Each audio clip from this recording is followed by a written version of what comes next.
Olá, sejam bem-vindos e mais uma vez nós queremos continuar o nosso estudo da Sagrada Escritura e agora nós vamos partir para o estudo de um novo livro, que é o livro do Êxodo. Na sequência da Bíblia, ele é o segundo livro, ok? Então hoje nós vamos nos concentrar e nos dedicar a fazer uma introdução deste livro, dos seus 40 capítulos que nós veremos passo a passo depois disso. Mas hoje nós vamos iniciar a introdução do livro do Êxodo, tá bom? A vocês que acompanharam o estudo de Gênesis, poderão com facilidade estudar o livro do Êxodo. Por quê? Porque, na realidade, o Êxodo é uma continuação de Gênesis, né? Ele continua. Claro que vai tratar da história da salvação, né? E também do povo no Egito. Então, desde já, obrigado a você que tem acompanhado, obrigado a você que se propôs a continuar com a gente, continuar estudando o livro sagrado, principalmente o livro do Êxodo, que nós vamos começar daqui por diante, né? Então, muito obrigado a você que está inscrito no canal, muito obrigado a você que acompanha esse estudo e você que tem divulgado, que tem compartilhado com outros para que outros possam estudar. Nós estamos fazendo de maneira tranquila, de maneira serena, né? Sem pressa, sem atropelo, não temos pressa para terminar o estudo. O que nós queremos é estudar tranquilamente e conhecer um pouco mais da Sagrada Escritura e da história da nossa salvação, não é mesmo? Então hoje nós vamos nos concentrar na introdução do livro do Gênesis, ok? Então vamos lá. Perdão, do livro do Êxodo, não do Gênesis. O Gênesis já foi, já estudamos os seus 50 capítulos. Agora nós vamos iniciar a introdução do livro do Êxodo, tá bom? O livro do Êxodo trata do início da história de Israel. Ele vai tratar do início da história de Israel, como o povo da aliança. É o termo que nós vamos ver muito no estudo também do livro do Êxodo, né? Então, ele trata do início da história de Israel como povo da aliança. Continuando o relato de Gênesis, mostra como Deus liberta Israel da escravidão do Egito. Ok? Sela com este povo um pacto, uma aliança. A aliança do Sinai, que nós vamos ver. E lhe oferece, por meio de Moisés, suas leis, os decretos e as instruções para que chegue a ser um povo sacerdotal. Um povo sacerdotal e uma nação santa. Então essa é a primeira parte da introdução do livro do Êxodo. A estrutura temática do livro. Nós vamos ver agora a estrutura temática do livro do Êxodo. Os teólogos distinguem 3 partes no livro do Êxodo. Divide, vamos dizer assim, em 3 partes o livro do Êxodo. Primeira parte, a libertação dos israelitas no Egito, do Egito, melhor dizendo, que demonstra o poder de Deus. Isso está lá no capítulo 1, versículos de 1 até o capítulo 15, 21, tá? Relata-se aqui a situação de opressão que viviam no Egito. A opressão que o povo de Deus vivia no Egito. É a primeira parte. Segunda parte, segunda temática, né? a marcha deste povo pelo deserto até o Sinai. Capítulo 15, 22, até o capítulo 18, 27. Ok? É a segunda parte da temática. O povo que sai em marcha do Egito e para ir até o Sinai, onde vão selar a aliança. Tá? É uma sessão que articula a libertação do Egito e a aliança do Sinai, considerando-se como ponto de partida a cidade de Ramsés, no Egito. Capítulo 12, versículo 37. A marcha se realizou em 12 etapas, do Egito até o Sinai. Ela se realizou em 12 etapas. Em todas elas, Israel foi guiado de modo constante por Deus. Isso nós vamos ver também no relato de Êxodo. Durante as 12 etapas, vamos dizer assim, da saída do povo do Egito, Deus é que foi conduzindo este povo. Tá? Por meio de sinais. Deus conduziu o povo por meio de sinais, das famosas teofanias.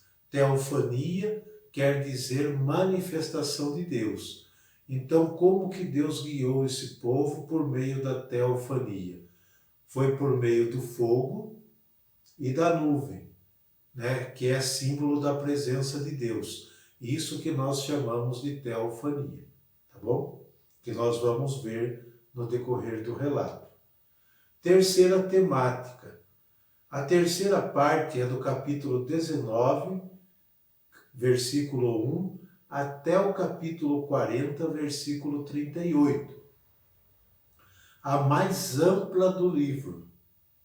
Tem como evento central a solene estipulação da aliança no Sinai, tá? Realizada em meio a uma grandiosa teofania, uma grandiosa manifestação divina. Capítulo 19, versículo 1, 24, 18. O livro do Êxodo, portanto, fala do momento constitutivo. Veja bem, o livro do Êxodo fala do momento constitutivo de Israel como um povo, como povo da aliança, tá?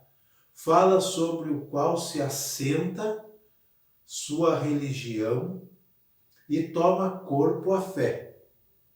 Então, no livro do Êxodo, nós vamos vendo como a fé vai tomando corpo, como vai se assentando a religião do povo israelita, e a constituição de Israel enquanto povo, tá?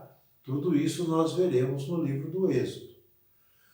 O Sinai, o Monte Sinai, converte Israel em um povo, o povo de Deus, que inicia sua vida como nação santa, dedicada ao culto a Deus.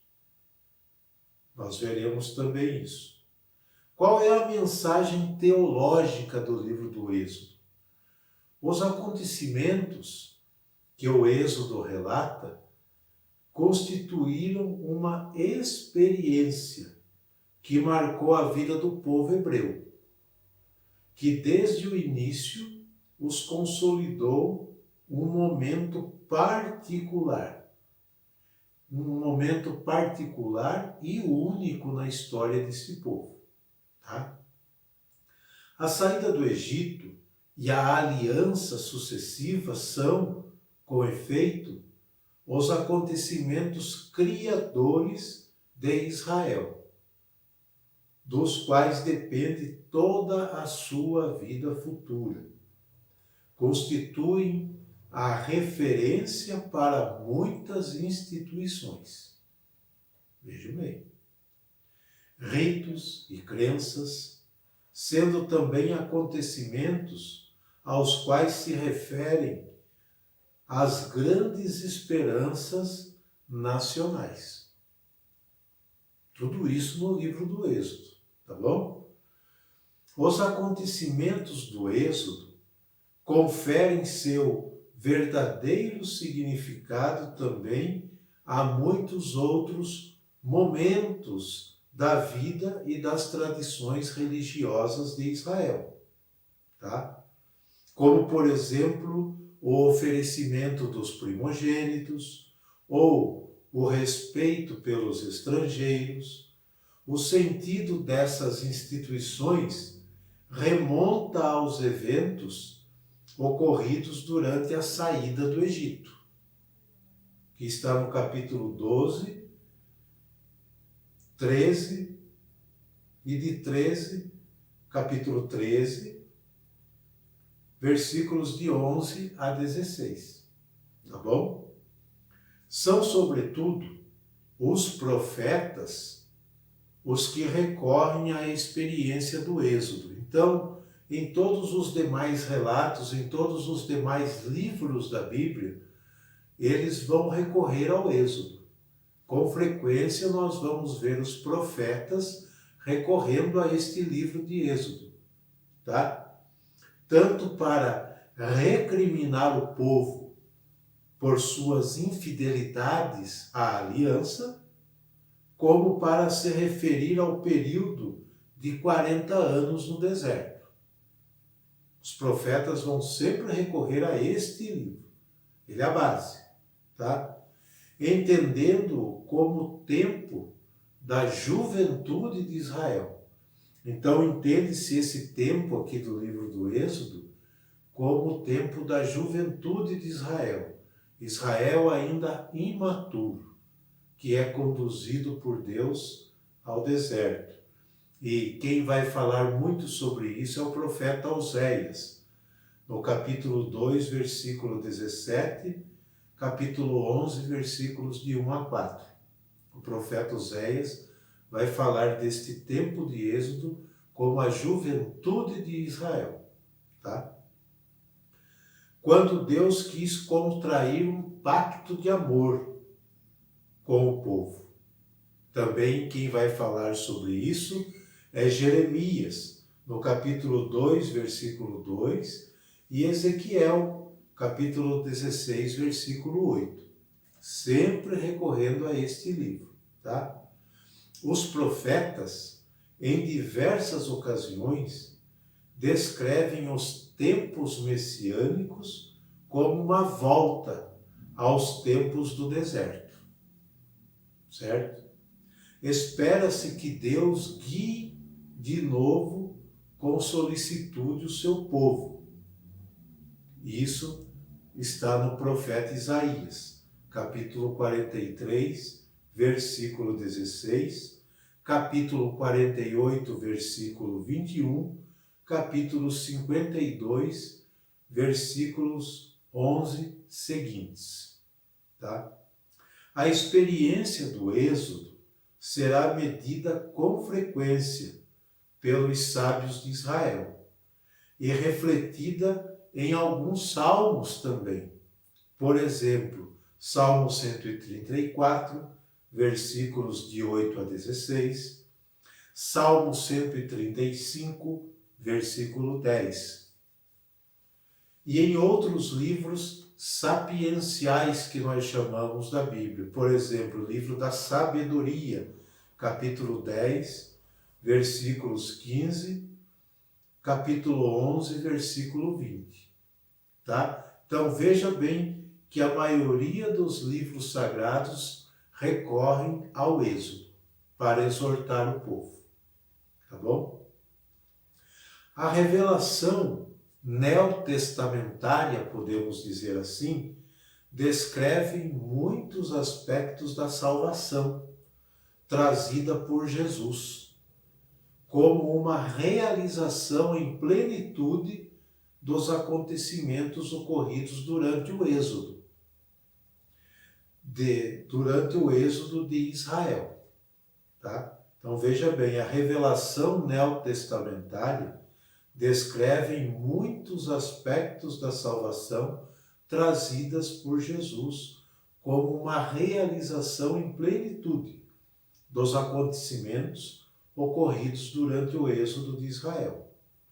É comum se utilizar a linguagem do êxodo para expressar a novidade da mensagem cristã. Acho que vocês já notaram isso nas diversas vezes que vocês leram o Novo Testamento, tá? A última ceia de Jesus de Nazaré, sua morte, sua glorificação, são compreendidos como sua Páscoa. E isso está aí lá em Lucas 22, versículos de 14 a 20, João, capítulo 13, de 1 a 19, 36. Alguns textos recorrem às narrações do maná, da nuvem, da passagem do Mar Vermelho, da água da rocha, do pão ázimo, para falar do batismo e da Eucaristia. João 6, versículo 49. 1 Coríntios 5, versículo 7. 1 Coríntios 10, 2 a 4. Vai sempre estar recorrendo a este livro do Êxodo. Por isso ele é muito importante, para entendermos o Novo. Viram quantas citações eu falei aqui para vocês do Novo Testamento que recorre ao Êxodo, né? Muito bem. O Apocalipse de São João, o Apocalipse celebra Jesus Cristo como o Cordeiro imolado, e a figura do Cordeiro está aqui também em Êxodo, né? E Apocalipse que celebra Jesus como Cordeiro imolado é Apocalipse 5, versículo 6, tá? E no mesmo livro nós temos a figura da besta, que é castigada em cena que remontam às pragas do Egito, certo? É só vocês conferirem lá em Apocalipse 15, versículo 5, capítulo 16, 21, tá? Que remontam às pragas do Egito, que está aqui no livro do Êxodo também, ok? Aqueles que participam do triunfo de Jesus sobre a besta, por sua vez, cantam um novo cântico, o Cântico de Moisés, Apocalipse 15, versículo 3. Então, olha quanta importância o livro do Êxodo tem para todos os demais livros da Bíblia, principalmente para o Novo Testamento, que vai recorrer a ele e às suas figuras, às suas imagens, para falar da salvação, para falar do Messias, de Jesus de Nazaré. Ok? Então, é um livro muito importante que nós precisamos debruçar sobre ele, lendo, estudando, nós vamos compreender também os demais livros e compreender principalmente o Novo Testamento, que para nós cristãos é muito importante também. Então, é impossível você começar um estudo da Sagrada Escritura a partir do Novo Testamento. Você pode correr o risco de não compreender nada e de criar uma grande confusão na cabeça. Você primeiramente tem que começar da história da salvação para poder chegar no Novo Testamento. Então, como eu citei para vocês aqui, vários profetas, vários evangelistas no Novo Testamento irão recorrer a este livro para explicar o messianismo de Jesus de Nazaré. Ok? Espero que tenha ficado claro essa introdução do livro do Êxodo para vocês e nos preparemos, porque o próximo vídeo será o estudo do capítulo 1, do capítulo 1 de Êxodo. Espero vocês. Até lá, um abraço a todos.